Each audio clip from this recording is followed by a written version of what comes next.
Ang batang nurse ay naghahanda upang magbigay ng iniksyon. Bigla siyang napagtanto ang isang nakakatakot na pagkakamali. Sa halip na anti-inflammatory, maling na iturok niya ang malakas na morphine na pangpawala ng sakit. Mas malala pa, imbes na 3 mg, isang nakamamatay na dosis na 100 mg ang naibigay niya. Ang matandang lalaking nakaretay sa kama ay kalmado pa rin, sinasabing kung maibibigay ang antidote sa loob ng 10 minuto, maaaring mailabas ng katawan ang droga.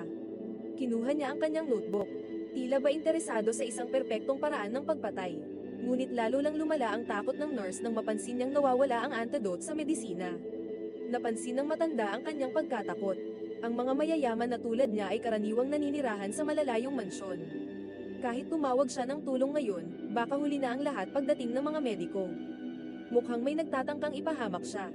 Sa desperasyon, tinawagan niya ang emergency, ngunit biglang binaba ng matanda ang tawag. Pinayuhan siyang sundin ang bawat utos upang mapatunayang wala siyang kasalanan. Ayaw ng matanda na masira ang buhay ng nurse, lalo na kung malalantad ang undocumented status ng kanyang ina. Sinabi niyang bumaba ito nang may ingay at batiin ang kanyang anak sa pintuan. Eksaktong hating gabi, dapat siyang umalis sakay ng kotse, ngunit kapag nakalayo na sa mga kamera, bumalik siya sa likod ng mansyon.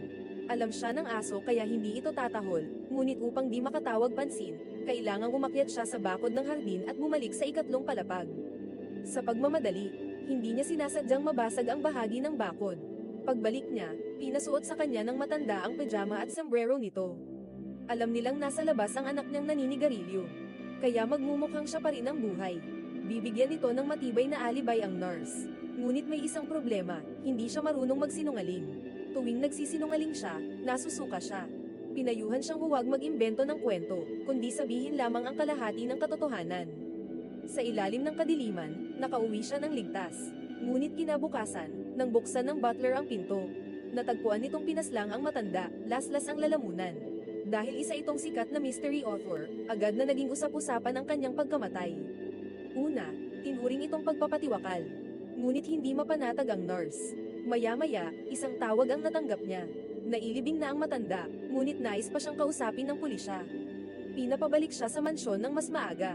Sa pagkakataong ito, magsisimula na ang isang nakakapangilabot na revelasyon.